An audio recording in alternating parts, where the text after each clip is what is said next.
What if freedom wasn't given, but taken? In the middle of the American Civil War, when the South was tightly controlled and escape seemed nearly impossible, one man did something no one expected.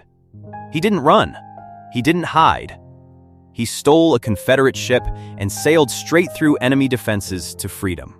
This is the story of Robert Smalls, a man born into slavery who risked everything, not just for himself, but for his family. And in doing so, changed history.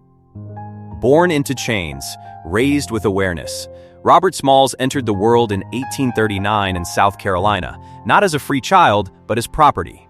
He was born behind his enslaver's house, and many historians believe he may have been the son of either the owner or someone within the household.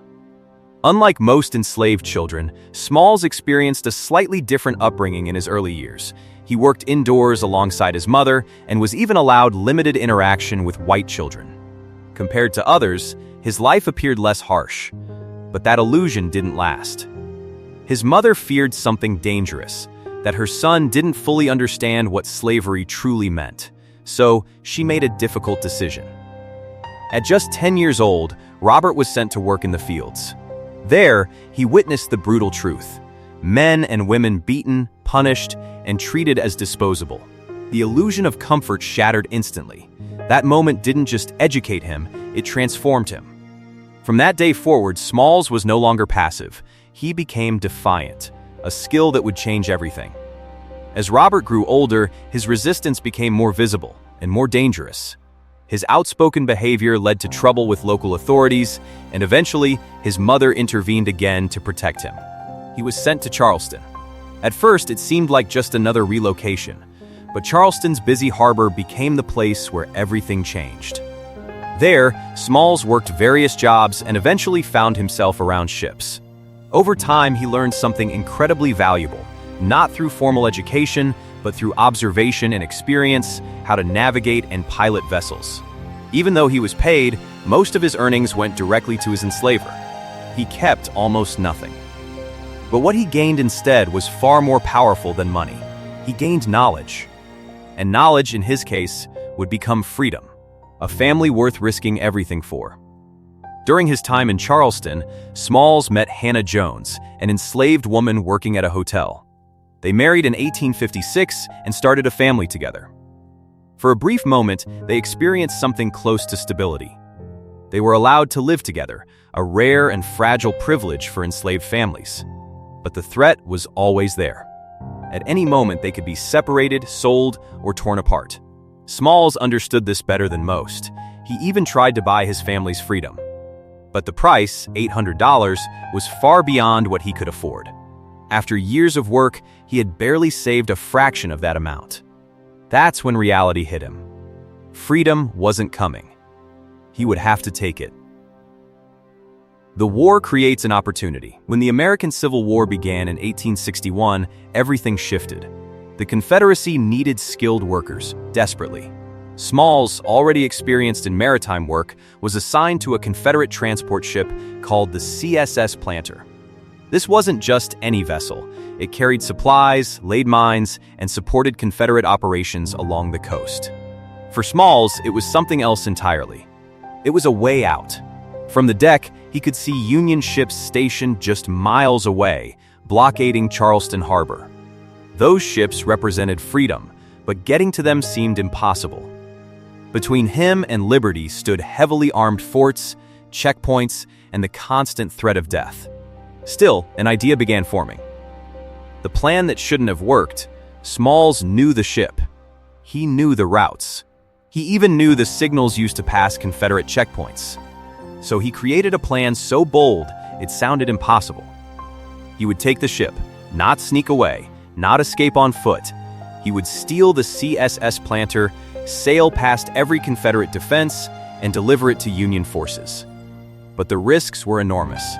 They would have to pass multiple checkpoints guarded by soldiers who would shoot on sight. They had to avoid suspicion while piloting a Confederate vessel. And even if they succeeded, Union ships might mistake them for enemies and open fire.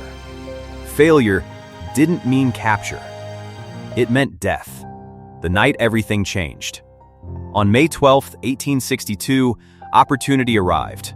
The ship's white officers decided to spend the night ashore, leaving the enslaved crew alone aboard the vessel. It was a violation of protocol, but for Smalls, it was the moment he had been waiting for. He gathered his crew and revealed the plan.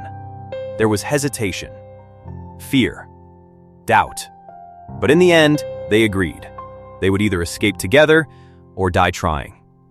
Disguise, deception, and nerves of steel. In the early hours of May 13, the plan began.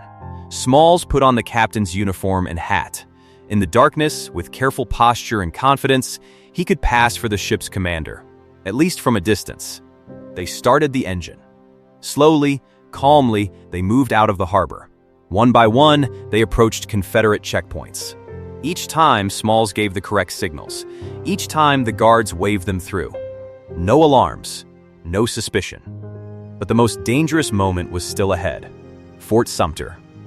Fort Sumter was the last barrier, a heavily armed fortress capable of destroying the ship instantly. As they approached, tension peaked. One mistake would end everything. But Smalls stayed calm. He mimicked the captain's behavior perfectly, his stance, his gestures, even his body language. When challenged, he gave the correct signal. Seconds felt like hours. Then, they were waved through. They had done the impossible. Freedom. Almost lost. Now, beyond Confederate control, Smalls raised a white flag and headed toward the Union fleet. But the danger wasn't over. Through the fog, Union ships saw a Confederate vessel approaching. They prepared to fire. At the last possible moment, the white flag became visible. The attack was stopped. Smalls and his crew were finally safe.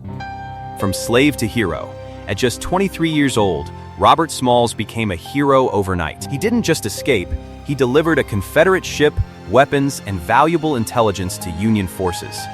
His actions helped influence a major shift in the war, including the acceptance of African American soldiers into the Union Army. But he wasn't done. He joined the Union Navy and later piloted the same ship he had stolen, this time in battle.